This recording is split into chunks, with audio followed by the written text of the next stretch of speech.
Ayan, hello mga kaibigan, isang magandang araw po sa ating lahat. Kumusta po kayo?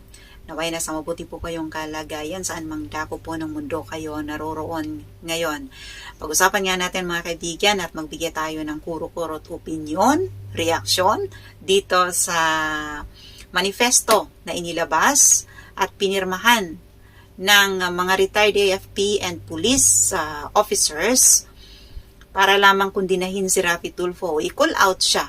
At syempre, para ipaalam sa mga mamamayang Pilipino na hindi lahat ng napapanood dyan sa Raffy Tulfo in action ay tama at nakakatulong sa mga tao. At ito na nga, ang isa sa mga example dito, itong nangyari kay PFC Raymond Canlog na kung saan na-eri po siya noong 2020 dyan sa Raffy Tulfo in action dahil umurong itong si PFC Canlog na pakasalan ang kanyang girlfriend. So, yung kanyang girlfriend, mga kaibigan, nagreklamo dito kay Raffy Tulfo, dyan sa Raffy Tulfo in action. At syempre, dahil isumbong mo kay Tulfo, syempre, kung sino yung unang nagsumbong at may matching pa na paiyak-iyak, di ba? Eh, syempre, yun yung maunang mapapakinggan. At kanina, bago natin ipagpatuloy mga kaibigan, kanina tiningnan ko as of April 10, 2024, mahigit 400 na ang pumirma sa manifestong ito. 422 na mga kaibigan ang mga nakapirma. Nandito yung kanilang batch, yung kanilang rango o posisyon, yung last name, first name, middle initial, at kung anong batch o class sila. So, alam ko na napanood na po ninyo ito sa ibang nagtalakay tungkol dito sa manifestong ito, pero nais ko rin na magbigay ng opinion at kuro-kuro tungkol dito. Nakalagay dito, mga kaibigan, ang title ay A Call for Respect and Honor, Condemning Raffy Tulfo's Unacceptable Treatment of Citizens and the Men in Uniform. So, title pala mga kaibigan, mukhang kakabahan na si Raffy Tulfo dito. Alam niya na meron siyang kasalanan, pero alam naman natin na si Raffy Tulfo ay malayo at wala yata sa kanya yung humingi ng paumanhin kahit ano pa yung nasabi niyang masasakit na salita. Katulad nung sinabi niya dito kay Raymond Canlog na habang nasa duty, habang nasa critical yung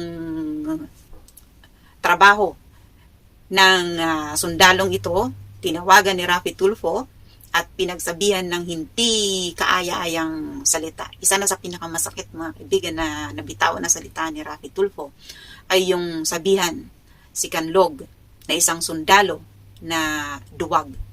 Masakit yun mga kaibigan. Bilang sundalo, sasabihan ka na duwag. Sa training, para sa akin, walang sundalo na duwag. Kasi sa training pa lang talagang sasabak ka na kung gaano kahirap. No? Pero itong si Raffy Tulfo, madali lang sa kanya, syempre, na magbitaw ng mga salita. Naisip ko nga wala kasing, hindi siguro ito kasi nakaranas, ng kahit na anong training. Lalo na dito sa pagiging sundalo. Kasi kung naranasan niya, hindi siguro ito makakapagbitaw ng ganyang salita. Diba? So, nakalagay dito, we, a coalition of concerned citizens, strongly condemn the disrespectful and dehumanizing actions carried out by Raffy Tulfo against both military personnel and civilians, whether through his radio broadcasts or in the context of Senate hearings. Of particular concern is an incident from 2020. Ito na nga po yung naire. 2020 kasi yun, year 2020. Which deserves public awareness.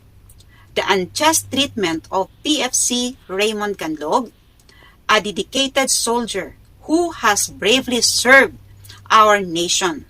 It is disheartening to witness Mr. Tulfo exhibit a clear lack of regard for the sacrifices and unwavering dedication demonstrated by members of our armed forces.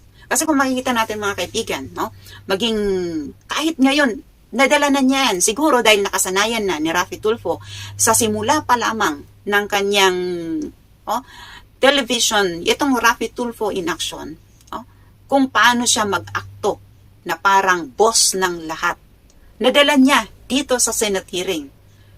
Di ba mga kaibigan, kitang-kita kung paano siya umakto sa Raffy Tulfo in action, ganun din dito sa Senate hearing. Kung paano niya sigawan, pagsalitaan ng hindi magaganda, katulad ng inutil ang resource person, pagbintangan na kurap ang mga ahensya ng gobyerno, at pagalitan ang mga resource person kahit pumikit lang, pagbibintangan na natutulog, umiling lang pagagalitan na.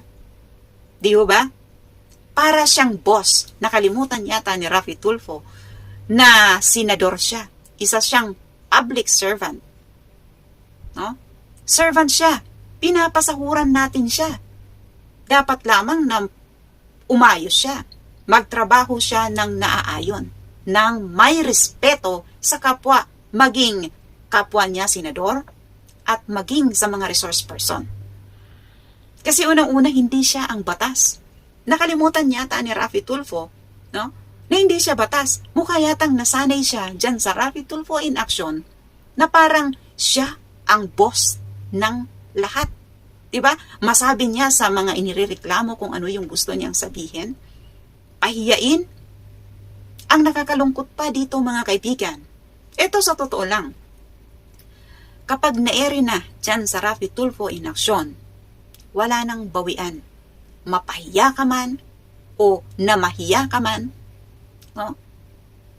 naladlad yung mukha mo sa buong mundo at napanood ng milyon-milyon na tao. Hindi na isinasaalang-alang yung ibang pamilya, lalong-lalo na yung mga anak, mga minor de edad na walang kamuwang-muwang, apektado. Siyempre, iniisip natin kung ano ang magiging impact dito. Yung tulad ng nagrereklamo dyan sa Raffy Tulfo na mga kabit-kabit, usaping pamilya. Diba? Pag sinabing usaping pamilya, siyempre may mga kapamilya yan, may mga anak.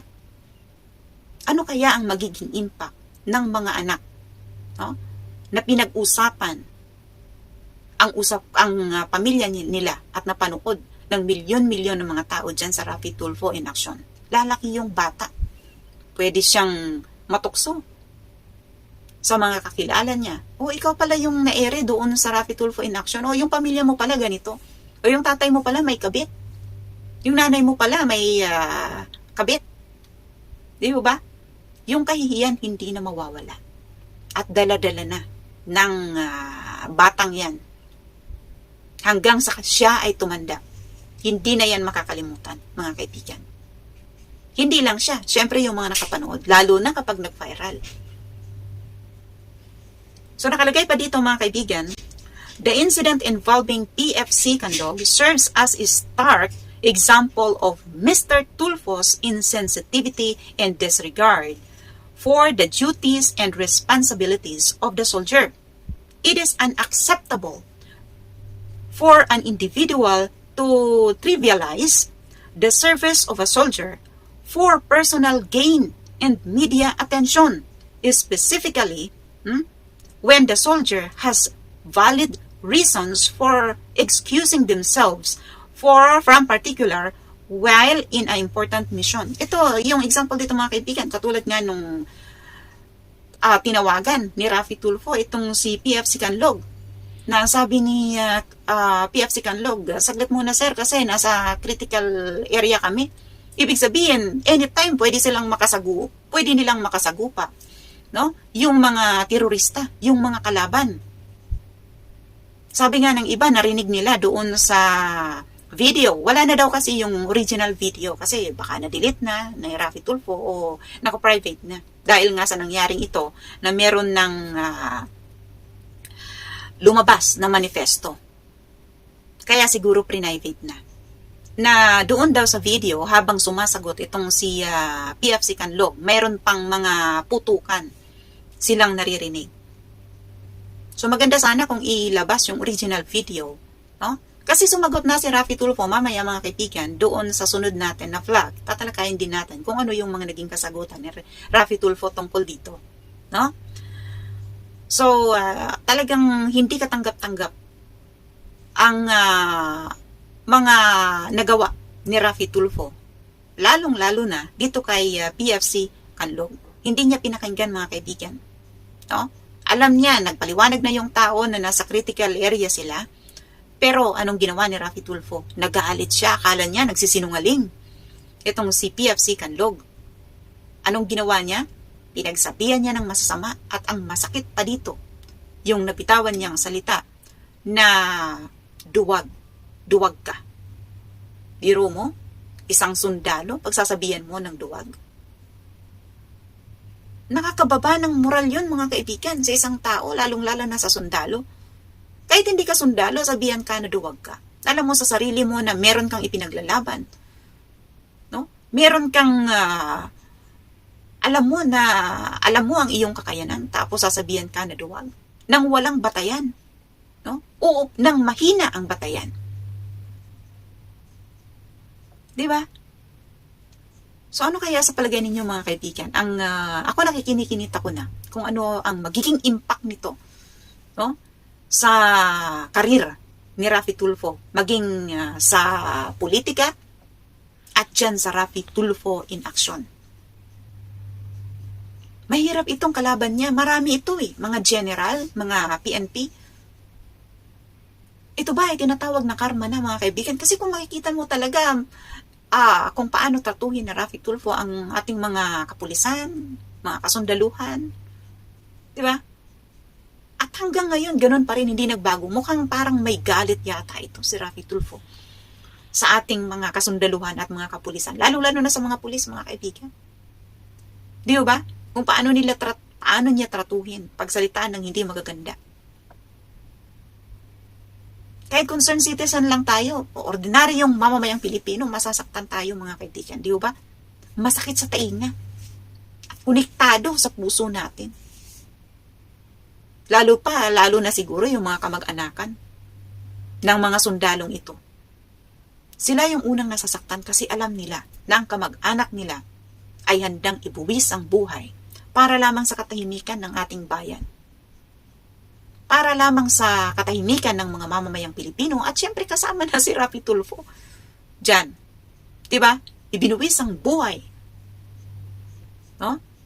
Ni PFC Canlog. Para lamang sa kaligtasan.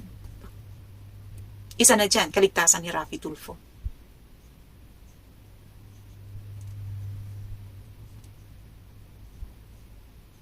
So, PFC Canlog of the 57th IB PA, whom Tulfo insulted and called duwag, would later be killed in action in Barangay Pinditen, Dato, Salibo, Maguindanao on July 29, 2020.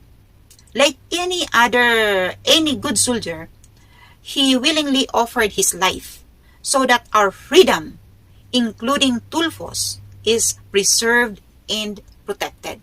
Di ba? Nakakalungkot mga kaibigan. Nakakalungkot ang nangyari dito kay PFC Canlog. So, nandito mga kaibigan, makikita natin na ipopost ko ito dyan sa screen na napakarami na ng pumirma at inaasahan mga kaibigan na marami pang pipirma dito. Dadami pa ito. So, ito na siguro, karma na siguro ito mga kaibigan sa mga ginawa ni Raffy Tulfo sa ating mga kasundaluhan at kapulisan. At syempre kahit na sa mga ordinaryong mamamayan na Pilipino na naere dyan sa Raffy Tulfo in action at napahiya. So yan muna mga kaibigan, ako po muli si Lu, ang inyong ka-informative. Mabuhay.